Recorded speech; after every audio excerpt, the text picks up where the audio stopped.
Imagine if Man City actually did the double and finished second, and you'd be like, oh, that's actually one of the greatest seasons ever because you won the Expanded Club World Cup and the FA Cup and finished second. So that's a failure. Failure for Pep. That's a failure. Don't want any of those trophies. Bearing in mind where... By the way, can we just touch on the point that Paris FC have got themselves into Ligue 1 and the two stadiums are next door to each other. There is a street separating them. Is that the closest derby in the world? Jack Draper reached the final of the Madrid Open, lost to Casper Ruud. The only reason I'm talking about Jack Draper so much is because you're about to hear his name a lot this summer because he's going to win Wimbledon. Hello and welcome along to Not Another Sports Pod episode number 43, I believe, of myself, David, and Mr. Oliver Wilson. Those watching on YouTube will see that Ollie Wilson, or Where's Ollie, as perhaps we should call him these days, is yet again amongst a beautiful backdrop of blue skies, a golf course. Ollie, for a man who's quite glass half empty about life sometimes, my friend, if you don't mind me revealing to Not Another Sports Pod listeners, blimey, you do go on a lot of great holidays, mate. Where are you? What's going on? What did you shoot yesterday? I'm just embracing the Donald Trump of rather than doing work, being away at a golf course somewhere. No, I'm at a stunning course called Royal Dornoch. It's one of the top courses on the planet. The gorse is out, the sun is out. So, yeah, we are definitely a very full glass as opposed to half full right now, Dave. It's stupendous. Absolutely love it. And it is holiday number what?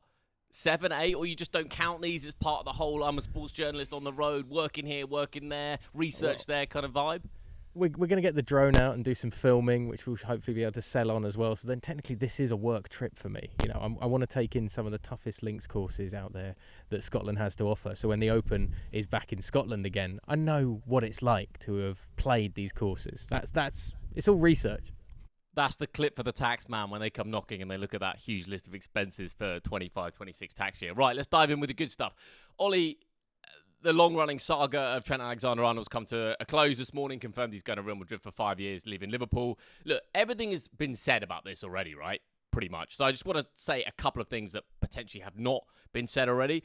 Trent Alexander-Arnold's played 44 games this season. Guess how many goals and assists he's got? Combined 9. He's got 4 goals and 8 assists, okay? Okay. Yeah. They're solid stats for a right back who's played 44 games in a season. Denzel Dumfries at Inter.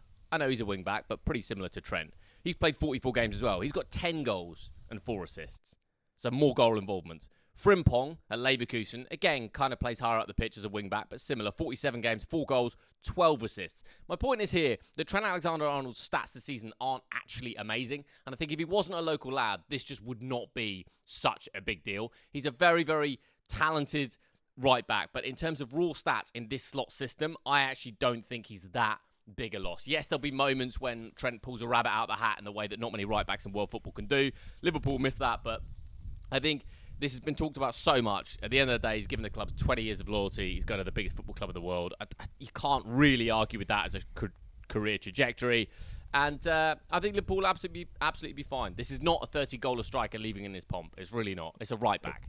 Isn't this, though, as well, the lack of impact is because maybe of the new system and the way Slot is utilising him. So I still think he's a big loss to this Liverpool side. It's very hard to replace a Trent Alexander-Arnold. I think if you're looking at a downturn in productivity, I think you can point a finger to a new manager coming in who's perhaps put more onus and more impact on other players that he's adapted and changed, as we've discussed time and time again on this podcast. So I wouldn't necessarily look at the downturn in stats in terms of goals and assists and say, oh, well, he's not as useful as he once was. I think he's probably still as important. It's just that the end product for him isn't as important in the way that Arne Slot uses him.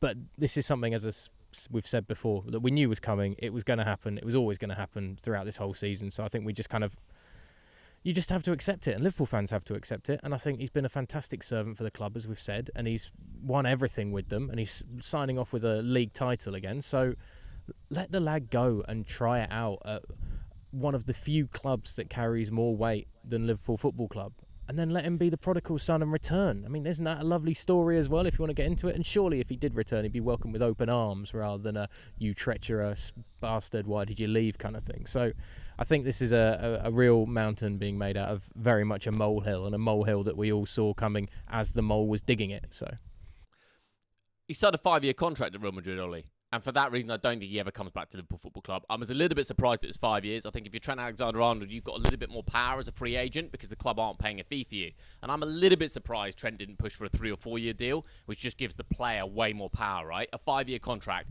gives Real Madrid the option to have him for 2 or 3 years, squeeze the best years of his career out, still get a fee, or move him on. So I'm a little bit surprised that Trent has gone for a 5-year contract. As I say, a 3 or 4 year contract, I think, would have just given him way more power. It means that at 29, he could leave.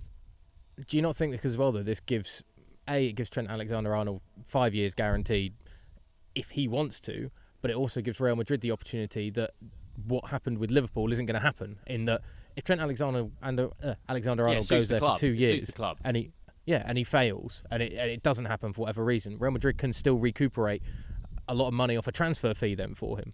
I don't think that's a negative necessarily for Alexander-Arnold, because if it goes well, he'll want to stay and Real Madrid will want him to stay for 5 years, and that'll be fine, and then he might get a chance to move on and go elsewhere afterwards, or Real Madrid will sign him up to a longer contract. If it doesn't go well, it just is a safety net for the club to be able to recuperate some cash, which is, at the end of the day, what Liverpool didn't do and haven't done in this situation, and they're losing him for a freebie. So I understand it. I don't think it really affects Alexander-Arnold that much. If he's a success, it's great. If he's a failure, Real Madrid will move him on, because there's one thing that Real Madrid aren't afraid to do, and that is move on players if they think that they're not cutting their weight anymore. If you're Arne Slot, Ollie, Liverpool have got 3 games left of the Premier League season. Do you play Trent Alexander-Arnold? Do you give him some kind of farewell? Or do you say, look, you've decided you don't want to be part of this project, you don't want to be part of the football club. Great, good luck, goodbye. But Conor Bradley's now our right back. Why would you do anything else but play a footballer that you need to see next season as the first choice right back? So why not just play Conor Bradley for 90 minutes the next 3 games? It depends if he sees Conor Bradley as being the first choice right back. We may think that actually there's somebody out there that he can go and pilfer from somewhere else over the summer, and Conor Bradley will still be a stopgap more than anything else. And considering that Liverpool probably going to be on the beach most of this side for the last few games of the season, there's no reason to not give Trent Alexander at least 2 more run-outs in the campaign, particularly at the Kop, in front of the Kop, and the opportunity to say as fond a farewell as Liverpool fans will let him. I don't see... There's no rush for Arne Slot to drop him immediately. There's no insult and spurn of Arne Slot at all from Trent Alexander-Arnold doing this. I don't think it's a snub to Liverpool Football Club either, so I don't mind him.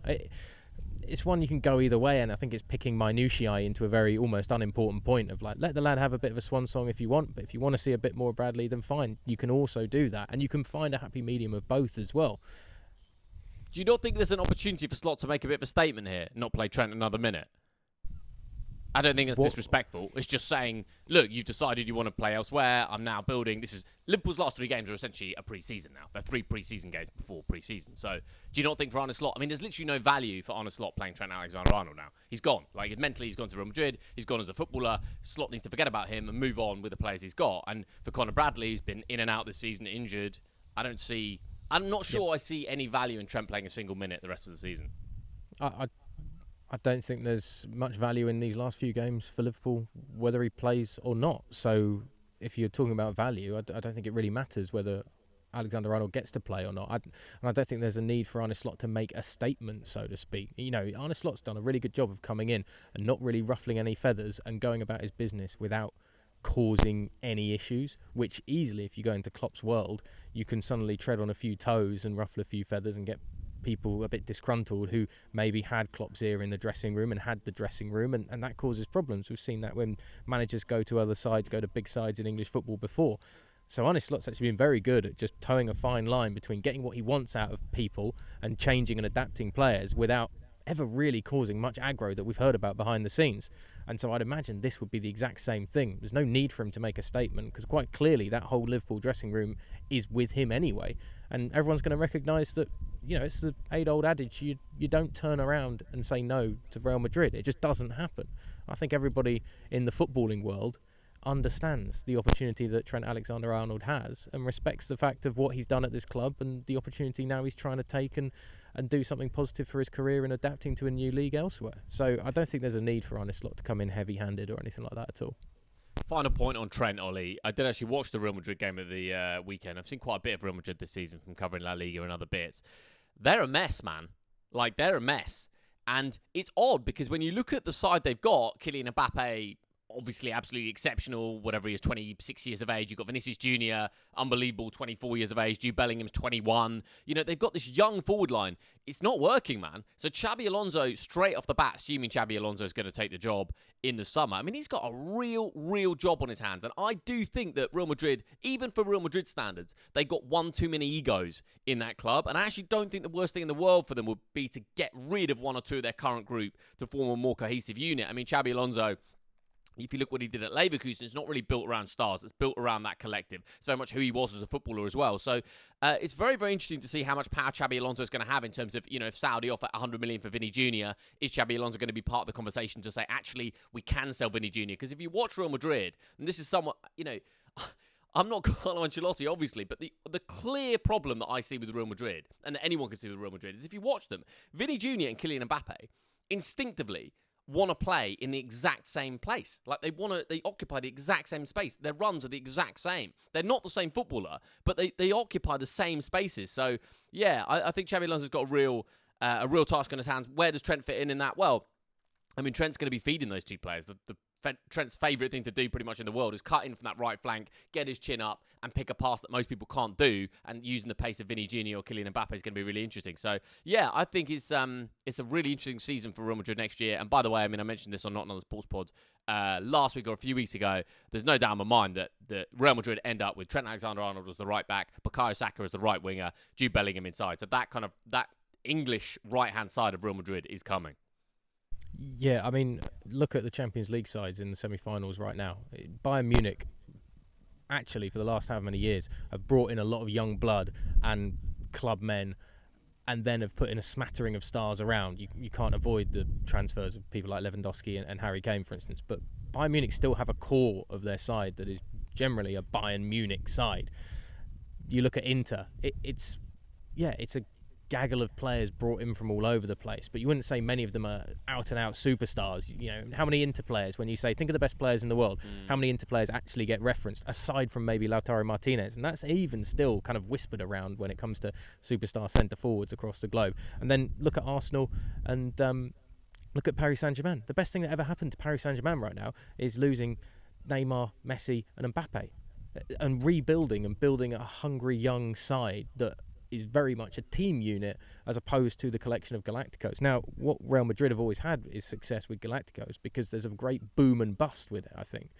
And I think over the last few years, they've brought in hard grafters like a Modric, like a Toni Kroos, for instance, that actually hold everything down in the centre of the field. That's what Jude Bellingham needs to become and take that role of as not just a leader and a player, but a leader in the kind of the guy that stops those other egos from getting too much in the way. Aside from Cristiano Ronaldo, everybody else at Real Madrid was generally over the last few years kept in line slightly.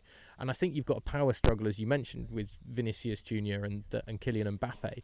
And I think arguably Vinicius Jr. sees it as why have we brought in this guy who plays the exact same role as me? Like that's a kind of an insult to a young Brazilian player who there were reports previously that he's had a bit of an ego about stuff anyway, and he's one of those players that maybe can down tools a little too easily on the odd occasion, but when he's playing at his best, he's fantastic.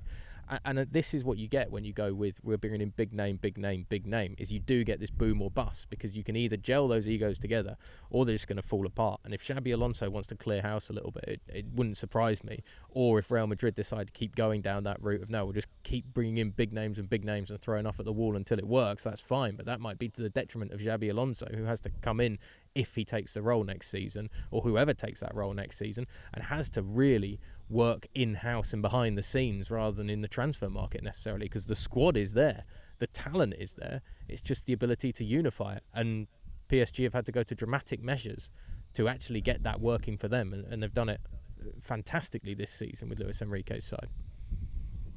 Let's talk Premier League. Arsenal in second have 67 points. Aston Villa in seventh have 60 points. So 7 points separate second from seventh. We're recording this on Monday afternoon UK time before the Palace-Nottingham Forest game. Let's say Nottingham Forest go there and go to Palace and win tonight. Even if they don't, to be honest, I mean, it's still mighty tight. There is a a tiny, probably about a 1% chance that Arsenal don't finish in the top 5. And that is because Arsenal's next game is away at Anfield against Liverpool. Could conceivably lose that. Arsenal then play Newcastle United. Could conceivably lose that. If Arsenal lose those 2 games and those around win, they go to the final game away at Southampton, probably needing a point, to finish in the top 5. Look, it's incredibly unlikely that Arsenal are going to drop out the top 5. But I think for Mikel Arteta, I mean, if Arsenal did lose next weekend against Liverpool, they'd then go into that game against Newcastle pretty worried, because that would be some fall. The battle for the top 5, we talked about it a little bit more earlier. I mean, it is, we talked about it quite a lot this season. It's kind of a faux, I don't know, what is it? It's kind of a faux narrative in many ways. What is finishing 5th? But it kind of a shame if Nottingham Forest don't do it, right? Because all season they were kind of up there, and then they've kind of slipped off now at a crucial time, and they've been caught by other clubs. I mean, Chelsea beating Liverpool yesterday. Liverpool side that were kind of on the beach, understandably, after winning the title, has boosted their hopes. So, yeah, it's a bit of a shame if Forest and Villa don't manage to sneak in there. Well, and also Bournemouth. I mean, it's actually coming to a sad culmination that what I miserably predicted a few weeks ago is coming to fruition, which is Man City will win the FA Cup. Man City will do enough to get themselves back up into the top 5, and the difficulty for sides like Nottingham Forest and Bournemouth of staying in a fight for Champions League spots and European spots is maintaining the consistency against big money giant sides, which at the moment, if you look at the 5 right now, arguably on paper, 5 of the richest sides in the United Kingdom, aside from maybe Manchester United. I mean, Newcastle haven't exactly spent like they've got Saudi money, but we know they have Saudi money. And it's this horrible almost inevitability that, City will do enough to get it right. I mean, that's been the killer, I think, for the romance of this story, because if you took City out of the equation, you'd be looking at Forest, Villa, Bournemouth, Brentford, perhaps still tussling it out for various European spots at this point.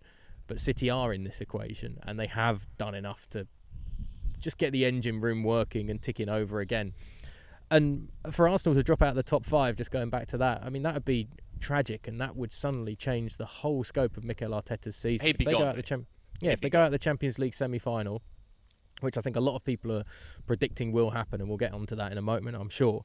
But if they get knocked out of the Champions League and they get pushed out of the top 5, that is actually an absolute disaster for Mikel Arteta. And I think the lack of goals and the lack of that out-and-out centre forward. I'm not saying you need to be like Liverpool and have 80-plus goals at this point in the season, but what you need to do is, if you're going to be a top side that want to battle on numerous fronts and continue to push in the league, is you have to continue to have that depth. And clearly they don't have that depth in the one place that matters arguably the most, and that's an out-and-out goal scorer.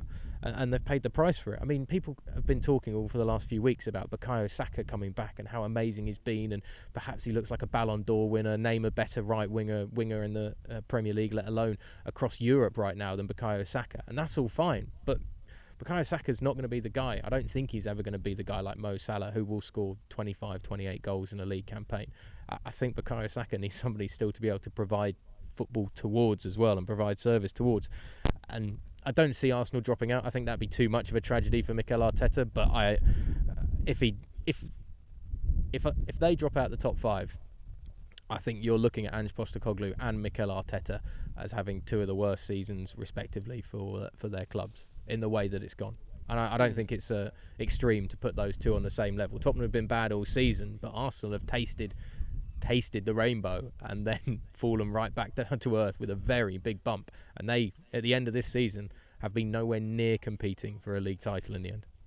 Manchester City are going to finish second, essentially, if you look at the Premier League table. As I say, I mean, Arsenal go away to Liverpool, and then they've got Newcastle United. City's fixtures are very comfortable. So you're going to end up with a situation, Ollie, where Manchester City are going to finish second. They're going to probably win the FA Cup, and they're going to have a bash at the Club World Cup. And imagine if Man City actually did the double and finished second, and you'd be like, oh, that's actually one of the greatest seasons ever, because you won the expanded Club World Cup and the FA Cup and finished second. So that's a failure. Failure for Pep. That's a failure.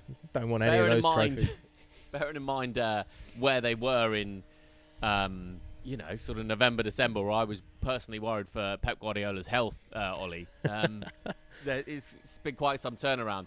The other thing I just wanted to notice is that the biggest margin ever to win the Premier League by has been 19 points. That was Man City in the 17-18 season.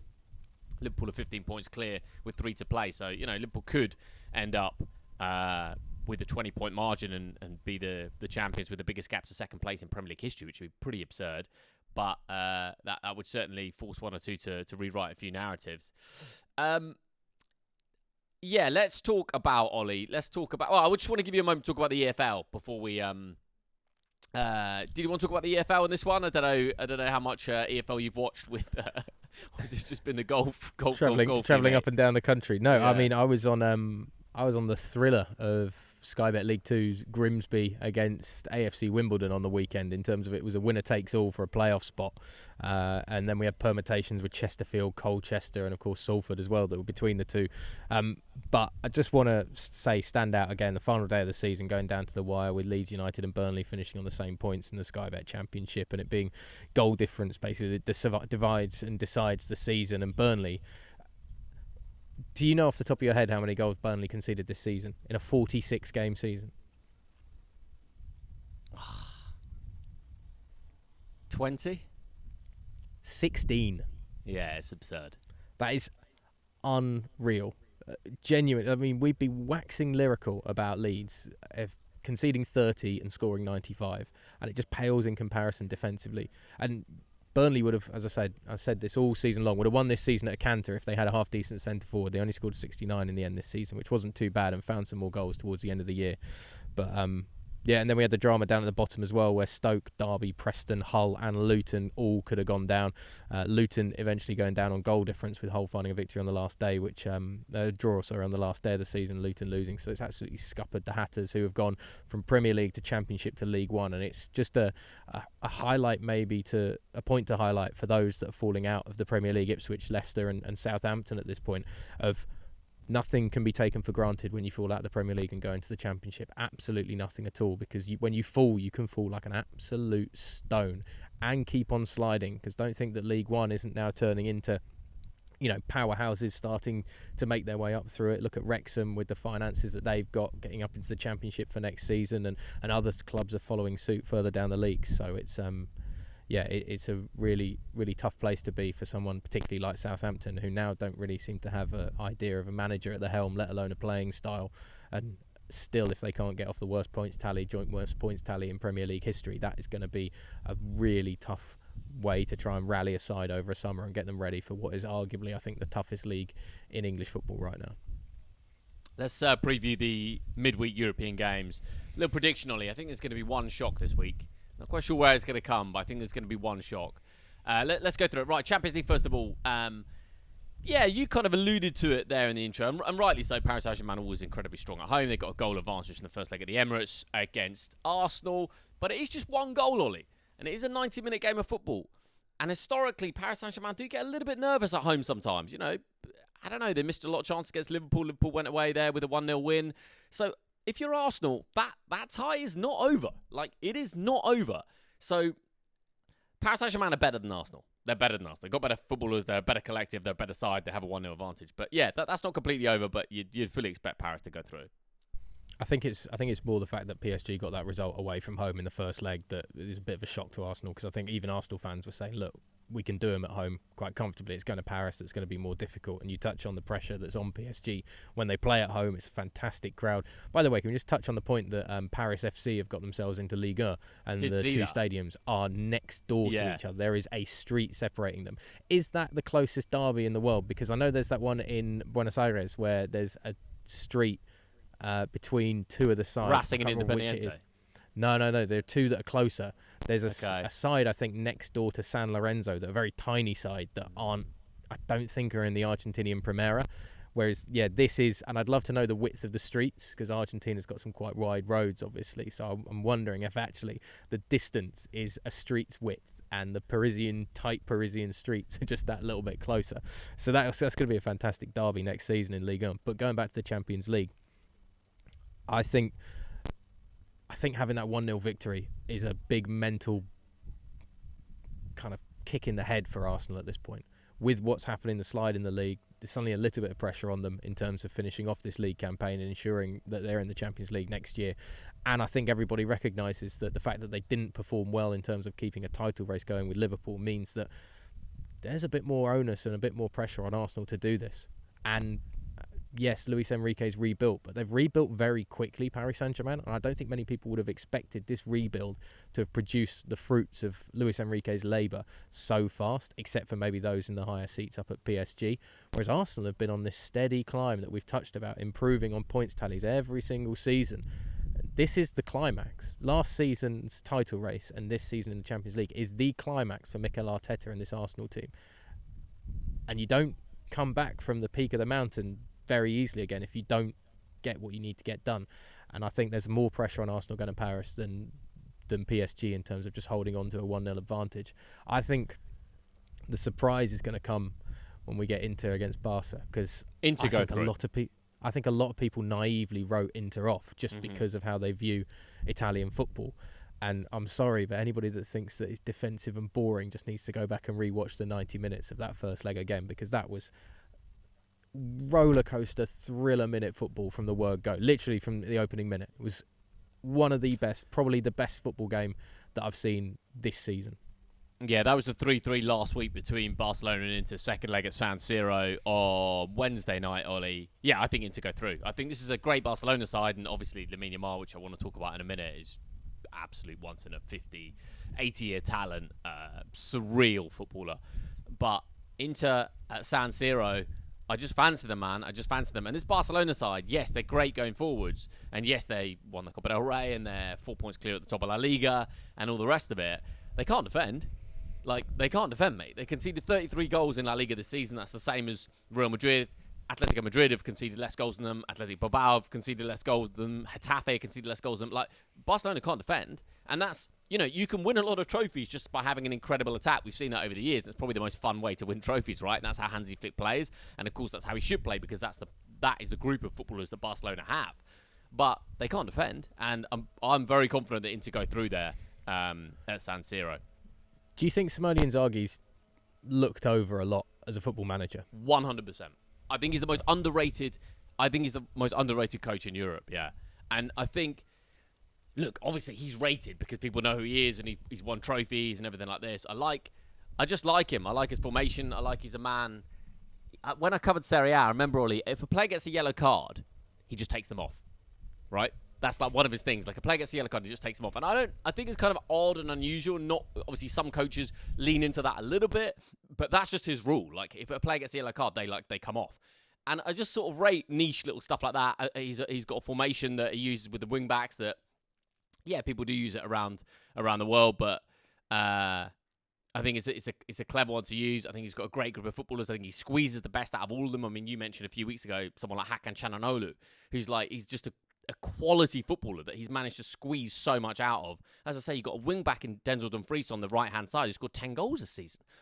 Federico Di Marco, when I was covering Serie A few years back, I mean, Federico Di Marco, a lot of people were criticising him and saying there's no way he's good enough for Inter. You can't win anything with Di Marco, a left-back. But you push him up and make him a left wing-back, all of a sudden he's just an extremely exciting footballer. So, yeah, no, look, they've had their troubles and you can maybe talk about Serie A and the fact that Napoli are probably going to win the league this year, aren't they? But yeah, I mean, I think Inter will win the Champions League. I think that name you've touched on a couple of times there, Federico Di Marco, again, like Simone Inzaghi, is one of the most underrated wide players on the planet, because Denzel Dumfries seems to attract a lot more attention. And there was a point when at Inter, people wanted Denzel Dumfries gone because his productivity wasn't there and he wasn't putting the effort in. And Inzaghi's done something, whether it's a hand over the shoulder or whether he's rattled his cage a little bit and has got the best out of him. But Federico Di Marco has been a constant threat, particularly in big games, in big ties in Serie A, bombing down the left. But he's so well disciplined at getting back. And I think that's the important thing with both Di Marco and Dumfries, is that everyone will look at the assists they create and the deliveries they can produce and the goals that Dumfries has scored. But actually, it's the discipline they have to retreat and get back. I think it would be absolutely hilarious if Inter did a 1-0 win, awful Catenaccio style victory on home soil at San Siro. But I do think they have the adaptability to play run and gun football like we saw, and also the defensive prowess to be able to tighten things up a bit more than we saw, it's tough against this Barca side that reeks of attacking quality. And maybe the best way to do it is to do what they did in Spain last week, and that is go toe to toe, because they know that they can get at this Barca defence, as opposed to they've probably got a better chance of holding off Barca defensively. And we saw them sit back for quite a long time and try and do that. And Inzaghi kind of seemed to flick a switch with about 25 minutes to go and said, look, we can't hold off this Barca attack. We can't sit tight and try and come away with something. We have to start getting at them again. And that's when all the fun started, basically. So, it's a coin flip for me, that one. But I'd love, I already said I'd quite like to see Inter do it, even as a Milan fan, just for Italian football getting a bit more credit. 2 finals in 3 years. How would you not look at Inter suddenly as one of the most successful sides in European football at this point? Talk about underrated players, that Inter side. You got Mkhitaryan's 36 years of age, mate. He's at Arsenal like 5 years ago, and he's there starting in Champions League semi-finals. He's still a lovely, lovely little footballer. And then you've got Bastoni, who I know maybe thinks he's a little bit better than he is, but he is very, very, very good. That lovely language style, can play left-footed centre-back, which I really like, just a different kind of aesthetic on the pitch, can pick a pass. Quality centre-back.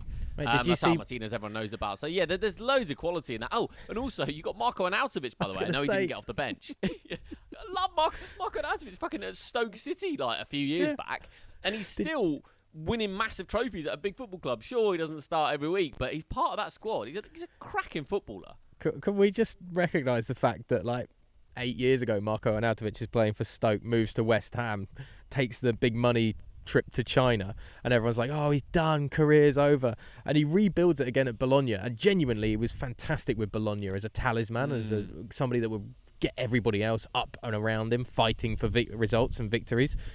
And now he's like the perfect super sub at Inter more than anything else. Great depth player, still hungry as ever. And who says that they didn't see that coming? Because the writing was clear for all to see when he was playing at the Bet365 that a Champions League semi-final at San Siro against Barca was just written in the stars for this man. You're absolutely right that when he went to Bologna, that first season he scores 14 Serie A goals at Bologna in a pretty patchy Bologna side, not the Bologna that we kind of see now. And I remember thinking, oh, you've got another level. And the way he plays as well, he's never relied on pace. He's still got that big frame, could hold it up, lovely touch, and yeah, nice to see him being part of this Inter side at this point in his career. Lamine Yamal, Ollie. I've got written down better than Messi at 17, not as good as Pele, ? He's certainly in that kind of greatest 17-year-olds of all time. The question isn't, for me, is he as good as Messi at 17? Because he is as good as Messi was at 17. He is. The question is, do you have the mentality? Do you have the ability? Do you have the luck? Are you in the right club to go on and do what Messi did for 15 years? Which is just absurd consistency, not get injured essentially, and just be at the top of your game in all the biggest games all the fucking time for 15 years. That's the real thing, right? Because technical ability, he is as good as Messi was at 17. And that's backed up in goals and assists, by the way. Yeah, we've discussed this when we were talking about the NFL draft prospects and how everybody, a 4.3 40-yard dash and a 4.4 mean nothing when you're on the football field. The intangibles that you can't nail down are people's mental attitude. And, is he going to be the guy that does what Messi was doing of staying 2 hours after training, a bit like Cristiano Ronaldo as well? Because those are the things that make people great. And look, let's face it, Barcelona are still dining out on the incredible youth products that they brought through in their very much golden era of La Masia fueling the incredible fire that they had on Continental and La Liga success, and gave us probably one of the best periods of a Real Madrid-Barcelona rivalry that we might ever see in football in terms of the quality that both sides had. And I think it's really interesting to see now what he's going to do as a youngster in terms of when Messi came through, it was the early age of social media. And obviously, there was still a lot of big brands like Nike, obviously trying to attach themselves to people, Adidas, etc. But it wasn't like a 24/7 constant spotlight where you were meant to build your own individual player brand through social media posts and stuff like that in the same way. Now, Messi's obviously pivoted, adapted to that, so did Ronaldo. But doing it as a 17-year-old and not going down the dangerous path of being so self-absorbed and thinking it's me, and still keeping it team, effort, because greatness provides the biggest fruits as opposed to taking a few grapes. You want to have some freaking huge pineapples at the end of being great rather than a few grapes from building a social media brand. And that's the biggest question, because he's a fantastic player to watch. And composure from a teenager on the ball in difficult situations is one of those things that comes either naturally. It's very difficult, I think, to train that into people unless they're in that situation time and time again. And he looks like, he can have 4 defenders around him on the edge of the box, and he's still got his head up and knows where and what he wants to do without ever looking like he's getting flustered or like he's being hustled or harassed at any point. It's it goes without saying, it's one to keep an eye on for the future, but it's more the off-field stuff that I'm more interested to see that happens with him and could be the big turning point of how his future goes. Yeah, and if you look at that comparison with Messi, I mean, Ollie, when Messi breaks through, right, at a similar age, his first 3 full seasons, he scores like 8 goals, all competitions, 17 goals, 16 goals. That's his first 3 full seasons. That's between ages 17 and 20.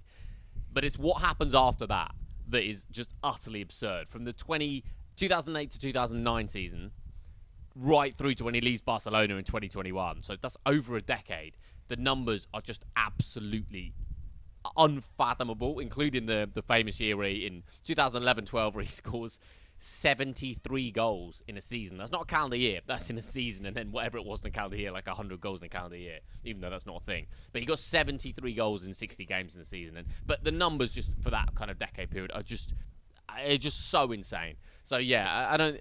On one hand, it's not fair to compare Lamine Yamal to Leo Messi, but on the other hand, you watch him play and you're like, I don't know how you can do anything else. I mean, he's that good. I would never sit here and expect somebody to live up to any of Messi's numbers, but I think as an impact, that's what you can make the comparison on, of becoming that go-to guy for Barcelona or for a football club. That's what you look at. There are some, we've discussed over the last few weeks things about records being broken and how there are some that just aren't going to be beaten and that's why they're the best, etc. And I'm not necessarily saying that Messi's records will never be done, but the likelihood of that, of his goal-scoring attributes coming to fruition once again through another body, I think it's so mind-bogglingly tough.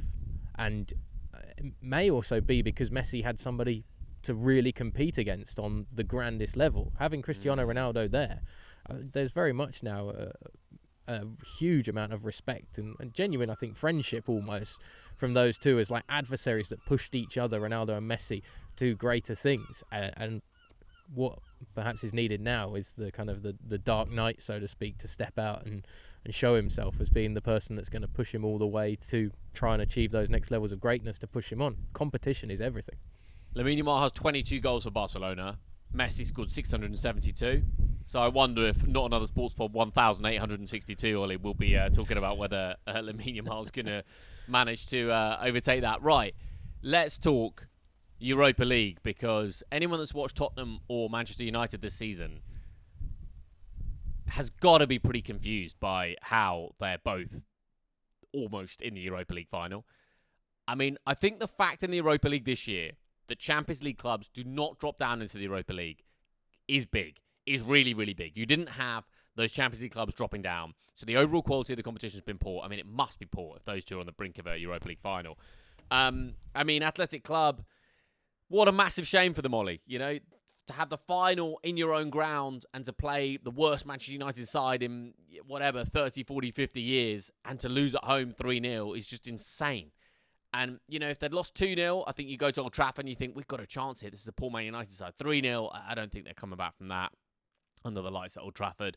Tottenham, again, I don't think that's actually a foregone conclusion. 3-1 against Bodo Glimt. I mean, James Maddison now is out injured, I think, who's like the player really who Tottenham look to create. So, no, I mean, it's going to be a Tottenham-Manchester United final at the San Mamés on a Wednesday night, I think it is, in late May.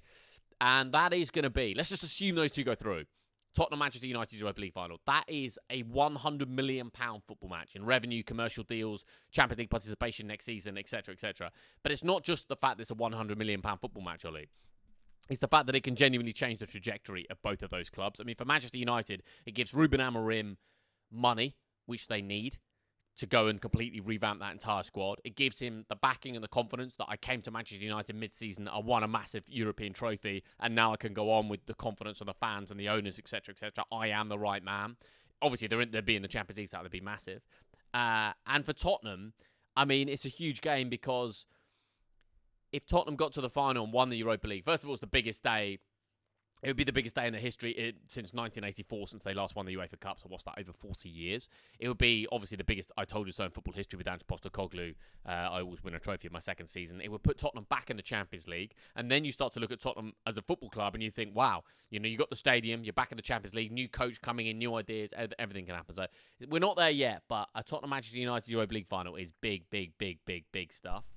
Yeah, we're pretty much there. No disrespect to Bodo Glimt, but I think Tottenham going there and scoring 3 shows that Tottenham can be at home and probably score 3 or 4 with or without James Maddison. First game was at home. First game was in North London. Sorry, yeah. But I don't think that's a foregone conclusion. Excuse me. At all. I don't think it's not a foregone conclusion. I think Tottenham are easily going to scrape past them. And then when it comes, the thing I've really found a bit sad is we've got an all-English final, which doesn't necessarily show off the character of the continent of European football, right? I prefer to see an English side taking on another side from somewhere else around the globe, right? We get Tottenham United twice a year at least already. Secondly, I hate the narrative of it's the £100 million game because it's fun, mate. We're about trophies. We've already set out that winning football games is about trophies, and that's what breeds success. Not making it in the Champions League for £100 million. Yeah, but a little 100 milli. Like, it's just a lovely little tagline. It just flies on socials like the 100 mil final. It's good stuff, but when you're then getting a detailed breakdown from BBC Sport, from the Manchester United hierarchy about where that money comes from and why that's so important, and it's like the people that should be concerned most about it should be the people working at Old Trafford, because that 100 million does mean whether they keep a job or not, I imagine.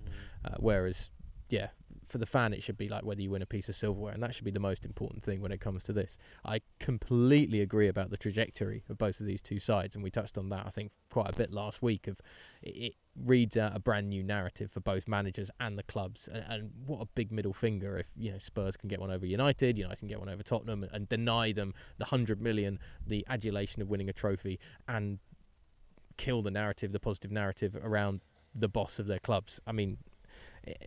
But I just find it a bit bleak that in the same way we're talking about, it's a bit sad that the top 5 in English football right now are looking like it's going to be the 5 of the biggest financially helped clubs in the country.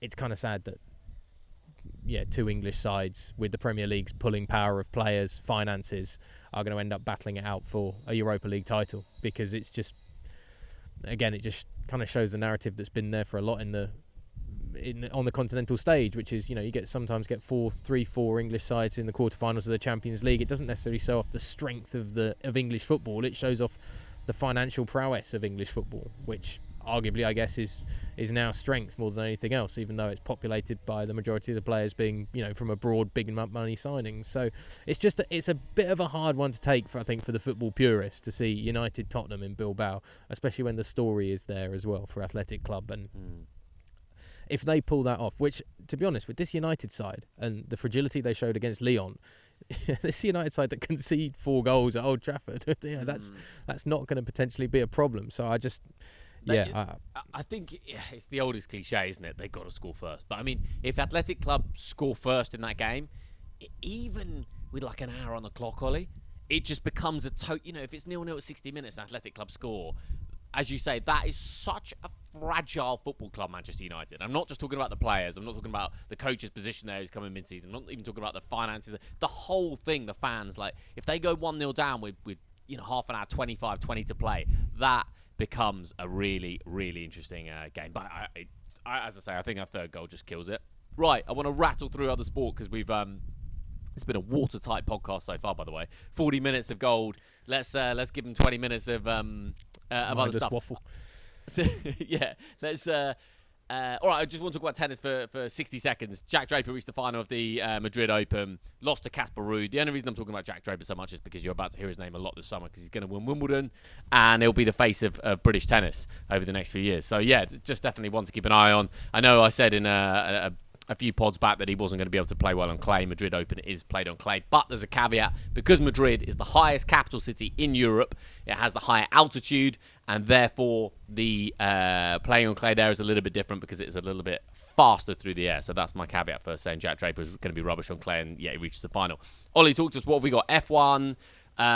You want to talk golf? Let's start with golf, seeing as you're on a golf course. No, let's start with the biggest footballing story that we've overlooked already. Kawasaki Frontale of Japan losing to Al Ahly of Saudi Arabia in the Asian Champions League final. Ivan Toney, the man who is banging in goals left, right and centre, now has a major trophy under his belt as well. In what is one of my favourite looking starting 11s of dodgy Saudi football imports in terms of Ivan Toney, Bobby Firmino, Riyad Mahrez, Frank Kessie, who was fantastic in Italy before he decided to make that move. Mehdi Demiral as well, who looked pretty good, the Albanian, when he was playing in Italy. Alioski, the former Leeds United left back as well. Mendy in goal. I mean, Rodri Banez as well. It's a conglomerate of players that you never thought you'd see in a starting 11 together. And there's not much on the bench. Like, that is about as good as it gets in terms of Al Ahly's starting 11. And again, I think it's just another... I said we wouldn't look at Ivan Toney at all, but the fact that he does have this incredible goal-scoring record this season, combined with winning a continental tournament, which is actually hotly contested, the Asian Champions League. Let's not do it a disservice at all. I mean, you have to travel all over the world and longer trips in some cases than the UEFA sides have to do for the Champions League and Europa League, etc. And it's hard for Thomas Tuchel not to just look across and keep an eye on what Ivan Toney's doing, because we slagged him off and said he could probably sit on his laurels and do nothing, and actually he's kind of, at least for his club side, has got right down to business and done the business as well, which I feel very hypocritical for doing this, but it's kind of Ivan Toney's forced my hand, like he's probably forcing a lot of other people's hands, or at least eyes. Not mine, mate. No. I mean, Ivan Toney could be playing in a champion. He could be starting up front for Arsenal in Paris on Tuesday night in the Champions League, and instead he didn't score, by the way, in this final. No, I know he's scored 19 goals this year. He didn't score. So he's got 19 goals in 25 games domestically, and so okay, he's not far short of a goal a game. Look, it's a good side. Also, it's not completely aging, are they? Like Ibanez, the lad, the centre back at Roma. I mean, he must be sort of mid-20s. Ivan Toney's 29. Bobby Firmino's pushing on maybe 33. Mahrez 34. But Kessie can't be that. He can't be that old now. So it's not exactly like they're all. He's 28. Like Mendy for a goalkeeper, 33. Like, these are players not far out of their pomp or in their pomp, basically. So, all right. Ollie's managed to sandwich in some UA footy to, all right, talk golf now. All right, let's talk golf. Scotty Scheffler winning this week on the PGA Tour, albeit not a great field, but hometown course for him, and absolutely ruining the competition with just an unstoppable force of Scotty Scheffler looking like Scotty Scheffler that we expected to see in the first part of the year going into the Masters, of course. But not only that, but Bryson DeChambeau's finally got a win on Live as well this week. And Quail Hollow and the US PGA Championship, the second major of the year, is only, as we sit here and speak, 10 days away. So for Scotty to be ramping up, and it doesn't matter what you think of the competition that was around him. I think he was 26 under through the first 3 rounds of the weekend. Staggeringly good numbers. And for Bryson, who obviously had that kind of blow up at the Masters, and people have definitely knocked how that was covered, but also knocked his game for what he did and how he approached the Masters, particularly on the 4th day. For him then to have a big win on Live this week, it's just another warning sign that when everybody's starting to talk about, well, Rory could do the Grand Slam this year, it could be, finishes it off in Royal Portrush, everybody needs to just put their brakes on a little bit. There are some unbelievably good golfers out there right now, and these are 2 of the best in the world, arguably the 2 of the best 3 in the world at this point, who are just revving up their engines very nicely for the second major of the year, and will certainly want to have something to say about how that's going to go, particularly after both of them kind of faded away in comparison to Rory McIlroy, who, let's face it, has played in the Zurich Open with Shane Lowry, his best mate, recently. And that's been about it. And he's been doing Jimmy Fallon talk shows and being elsewhere in the US and all that kind of stuff, which comes with the territory of doing what he's done. But does it? Do you have to do that? Is it built into his contract? Like, why does he have to be on Jimmy Fallon? Like, is that part of a sponsorship deal? Or do you think he has to do that? I mean, I think he probably sees it as good for the game of golf as well. Of like, there are a lot of people that won't have paid attention to the golf who watch Jimmy Fallon, and then you stick Rory McIlroy in front of him and people go, oh, that's kind of like nice. And there's this whole thing of Rory McIlroy chipping into a washing machine when he was about 8 years old on Irish TV, and so Jimmy Fallon gets him to do it again, and so that's a nice little narrative story to run that pulls at the heartstrings of the neutral. So there's definitely something there. It's just like, Rory, focus up. I love that you've had this success, but I like to see athletes being Jordan psychopath and ignoring all the hoopla and getting down to business, because the other psychopaths like Scotty and Bryson are coming. They're definitely coming right now. Mm-hmm. F1?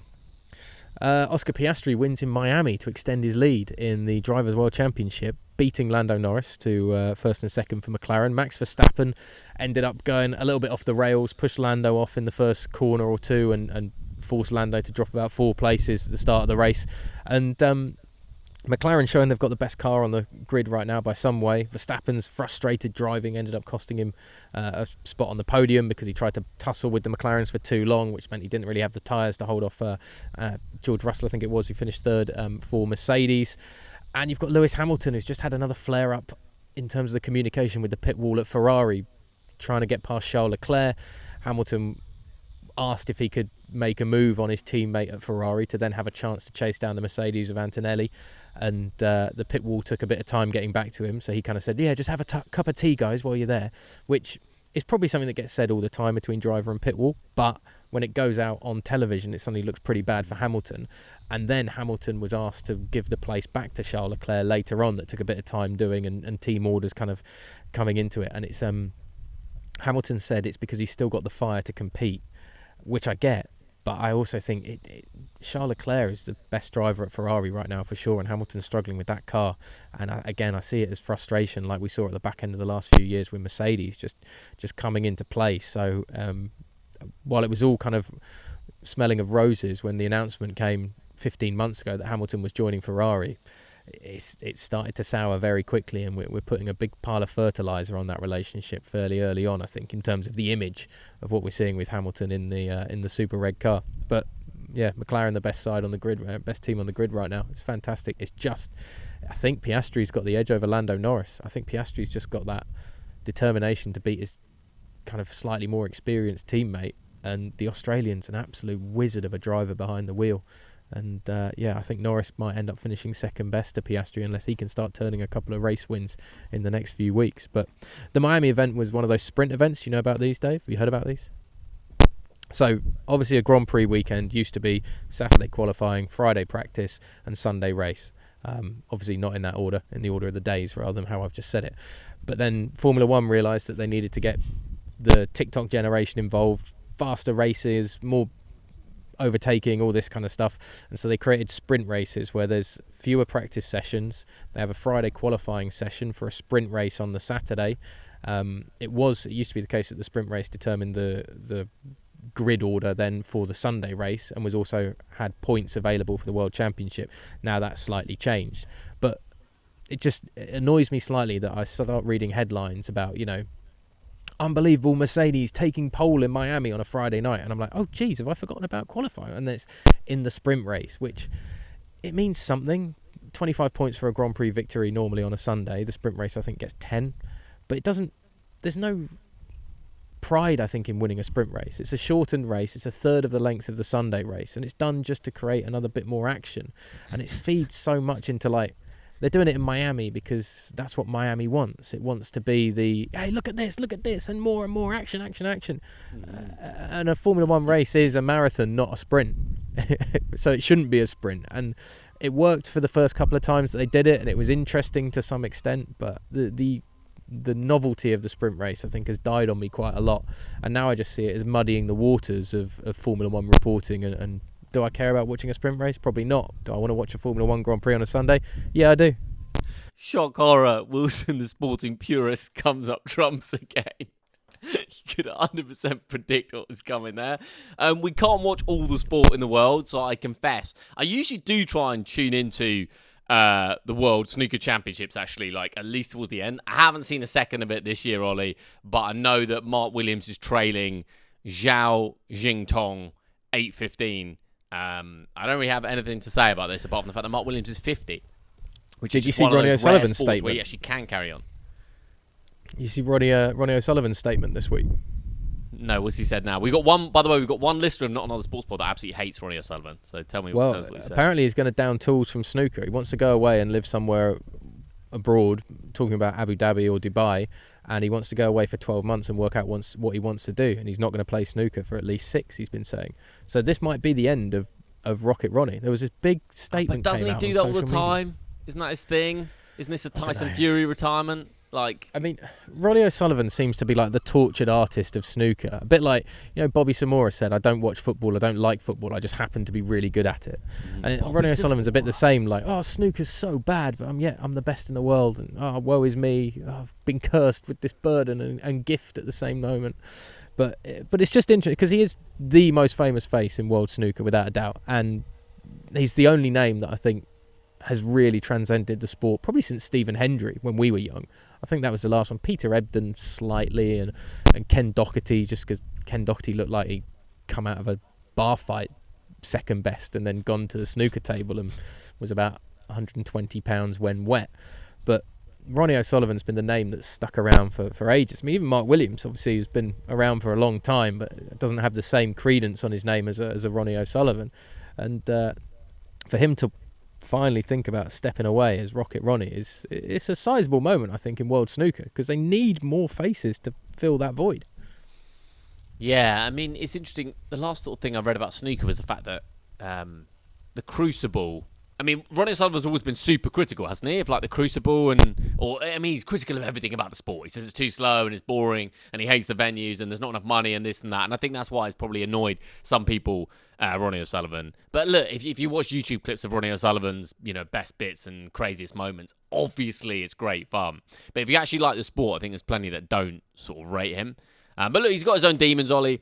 I'm not entirely sure. I'm no mental health expert, but I'm not entirely sure going away for a year and sitting in a room inside your own mind, wondering what to do next is the healthiest thing to do. I think you might find there's a few more demons in between your ears than there is out on the snooker table. So as I say, I'm no mental health expert, but I'm not entirely sure doing nothing for a year is going to be quite the jolly he thinks it might be. And there was the moment Mark Williams as well. He picked up the cue ball, took it off the table for a moment, and was dropped. Took a 7-point penalty or something for doing that this week. I think it was in the semi-final, maybe the quarter-final. The official was doing something, and Mark Williams, trying to be a bit jokey, I think it was described as, kind of picked up the cue ball or whatever, and the official was like, well, that's a 7-point. It's like, oh, fuck's sake.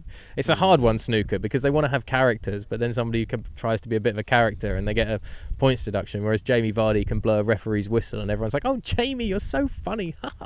I think you're a bit damned. You didn't find that funny, snooker. Presumably, Ollie. I mean, it was all right. Like, I get it. Funny. I don't mind. Was it? I mean, yeah. It's novel. Yeah, I don't need to move away from the grumpy old man element of this podcast. Right, that pretty much wraps up Not Another Sports Pod 43. Any closing thoughts? Wait, have you played golf today? Because it's 11:14 Argentina time, so what are we, 3:14 UK time? No, I've not yet. I've got a tee off time in about 40 minutes. So, yeah. Okay. I'm ready and itching to get to the links. You drove up to Scotland? You're in Scotland? Yeah, again. Yeah. Mate, how long's that drive? Highlands. I drove 5 hours last night after work. Stayed in the beautiful town of Stirling, which, if anybody wants to go there, is stunning. Where the Battle of Barenberg took place. William Wallace, the monument, sits on one side of the field where the battle was, and the castle's on the other. And it's a very cheap place to stay as well. My hotel was like 50 quid, and it's right up near the castle and was beautiful. And then I've driven further past Inverness. We're in the Scottish Highlands right now. We are proper up north. And if Rocket Ronnie needs to sort his head out, don't go to Dubai or somewhere. Just come here. This is stunning. It's worth a YouTube view. Oh man, have you done a little YouTube bit on it, Ollie, or you put much content out of Ollie Wilson's? Because I know there's, by the way, for keen observers of our YouTube channel, Ollie Wilson snuck without giving Windsor a heads up either. Snuck his kind of niche golf content. It's tucked away in one of the playlists for anyone that's more keen for Ollie Wilson's golf stuff. But have you been recording stuff, mate, or what have you got? No. I mean, there's a little bit. I've got the drone with me. I'm going to try and get it up because I got here about an hour before we started recording the podcast and just checked into the hotel. But I'm going to try and get the drone up and put some stuff out because it's breathtakingly beautiful. As you can see behind me, the gorse is in full bloom, which it wasn't when I came here for the first time last year, and it's a game changer of the aesthetics. And the sun's out, there's barely a cloud in the sky. When Scotland is in good weather, it's hard to find a prettier place sometimes. It's really tough, I think. Yeah, it's awesome. So we'll get some Scotland pictures out for sure. Oh man, Scotland is so gorgeous. Like, the thing is, the weather's normally trash. Like, Ollie's got one of what must be, mate, 30 sunny days a year. They get up that high in the country. Yeah. I mean, honestly, you probably 30 or 40 days a year you'll get like that, and it is an amazing country. And some of the drives as well, like the drive. I've done like Ben Nevis a few times, and when you drive past all the locks up to Ben Nevis, like the mist falls around these locks, and it's just so gorgeous, incredible country. So, yeah, all right, mate, enjoy it.